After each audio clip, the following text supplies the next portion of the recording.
আমি দেশের গোয়েন্দা সংস্থা, প্রশাসন, স্বরাষ্ট্রমন্ত্রীকে বিনীত অনুরোধ করছি, আমরা হাদি হত্যার বিচার চাই। আমি আবারও অনুরোধ করছি প্রশাসনকে, আমরা হাদি হত্যার বিচার চাই। হাদি হত্যার বিচার করতে হলে হাদি কিভাবে হত্যা হলো সেটার জন্য যেভাবে তদন্ত করতে হবে সেটা আপনারা করবেন, কিন্তু এর পাশাপাশি মূল রহস্য উদ্ঘাটনের জন্য জাবের এবং ঝুমাকে জিজ্ঞাসাবাদ করতে হবে। যদি এটা জিজ্ঞাসাবাদ না করতে পারেন, মূল ঘটনা কোনোভাবেই উদ্ঘাটন হওয়ার কোনো সুযোগ নেই। হাদির ভাই অভিযোগ করেছেন জামাত এটাতে বেনিফিশিয়াল। হ্যাঁ, সত্য 100%।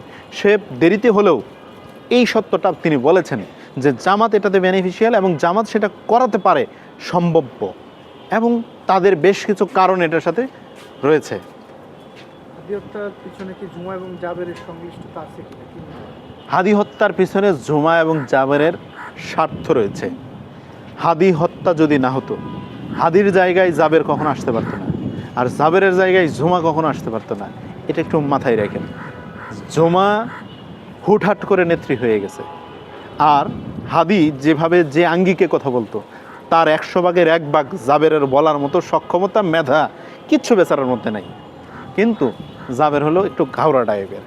হ্যাঁ, তো এই জায়গা থেকে হাদি মাইনাস না হলে জাবের কখনো হাদির বিকল্প হতে পারে না। আর জাবের যদি জায়গা না আর জাবের যদি জায়গা না ছাড়ে, সেই জায়গায় কখনো জমা আসতে পারে না। এটা একটা তাদের ব্যক্তিগত আক্রোশের জায়গা হতে পারে, আর সেই আক্রোশটাকেই জামাত কাজে লাগাতে পারে।